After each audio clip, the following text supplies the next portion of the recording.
For thousands of years, smoked fish was a survival food. People would cure their catches by salting them and hanging them to dry, or by smoking them over an open fire. This enabled people in cold climates to stockpile nutrient-rich fish for those long winter months.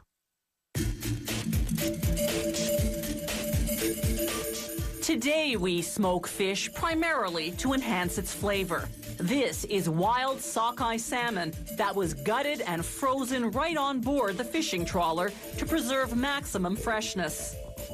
The smokehouse defrosts the fish over 15 hours in running water that's just 2 degrees above freezing. This slow, cold water thaw helps prevent bacteria from forming. Next stop, filleting. First, they slice off what's known as the collar, the fish version of the neck.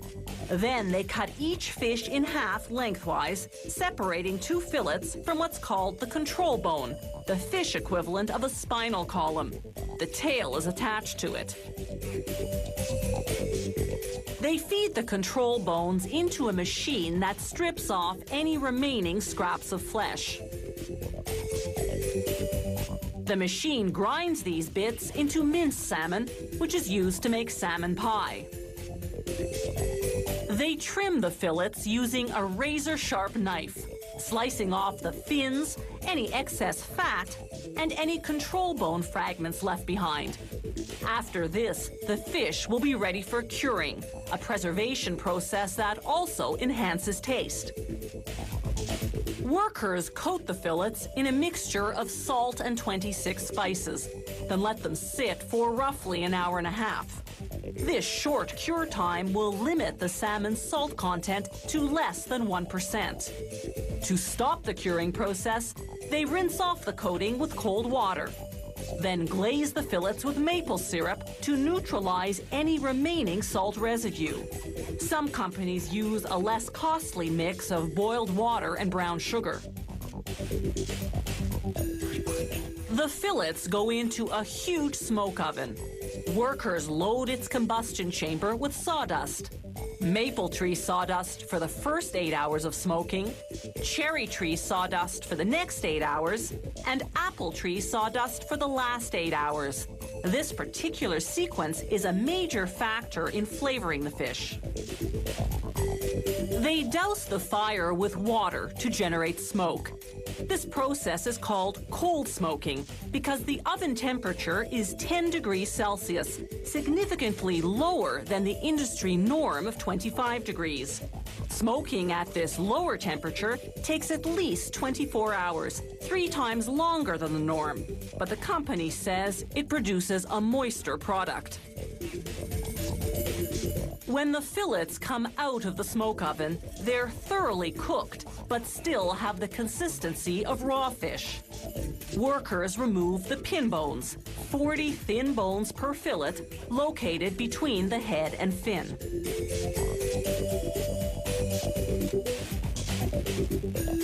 The fillets then go through a skinning machine, which neatly slices off the skin without removing any flesh.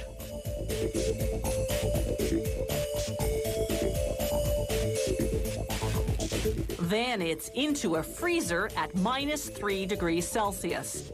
This firms up the fillets, making them easier to slice. The manual slicing machines cut them into pieces about 2 millimeters thick.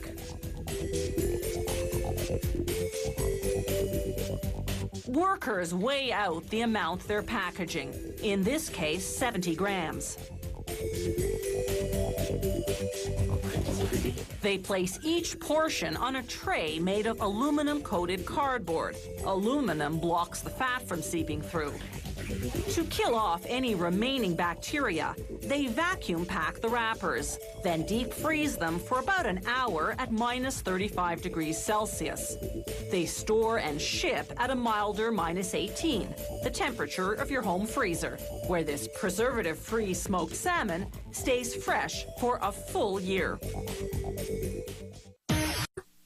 Ham is the hind leg of a pig. You can buy it raw or roast it yourself, or you can buy it already cured and smoked. You can buy your ham boneless or with the bone still intact. Bone-in ham has more flavor because processing doesn't disturb the natural muscle, fat, and bones. Thousands of hams arrive at the factory, fresh from the slaughterhouse. The factory's automated sorting system weighs each ham, then knocks it into the designated vat. By grouping hams of similar size together, the factory can better control the quality of the curing and cooking process. Each vat empties into a tumbler. The machine spins the hams for about 5 minutes, loosening the skin from the meat.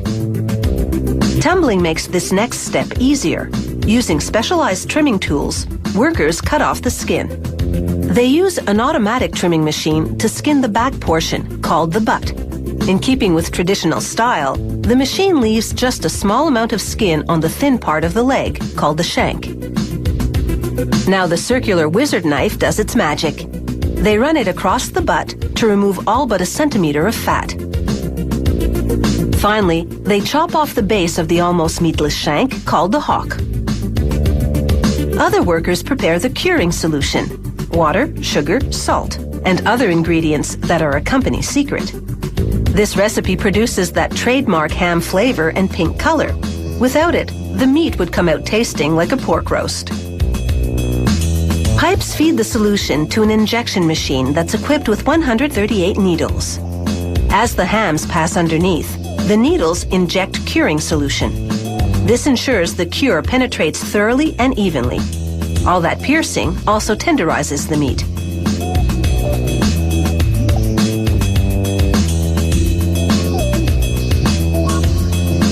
Next, workers load a machine called the stuffing horn. Like a cannon, it fires each ham into a heat-resistant cotton net. Workers close each one with an aluminum clip, then cut off the excess.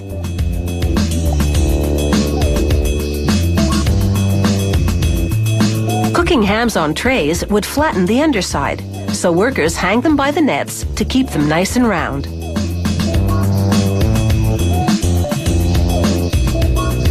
They move the cooking racks into a food processing oven, the industrial equivalent of a traditional smokehouse.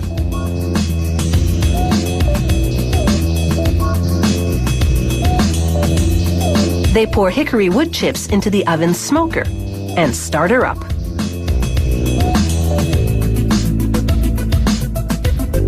For the next 12 hours, the hams slow cook at temperatures ranging between 65 and 82 degrees Celsius. This tenderizes the meat and gives the smoke ample time to seep in. After cooking, workers shower the hams in cold water for 10 minutes. This rinses away drippings falling from higher hams onto lower ones. Then it's onto the chill area, where over the next 36 hours, the hams cool to -2 degrees Celsius. The nets come off and packaging begins. The factory sells hams whole or, using a bandsaw, slices them into halves or smaller sizes, such as single-portion ham steaks.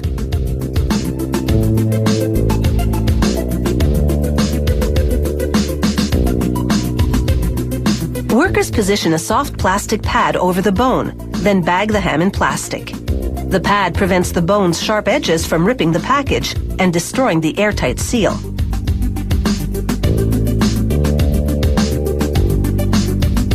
They position each bag for vacuum sealing. From there, it's all automated. A vacuum chamber descends over each bag, sucking out the air and sealing the plastic.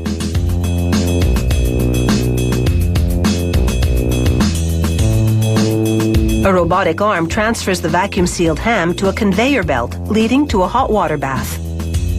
Each bag spends a mere 5 seconds in hot water, but that's enough to shrink the plastic tightly around the ham.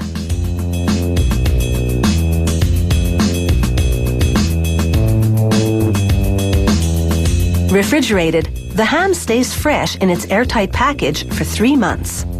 Store it in your freezer, and you can ham it up for 6 months more.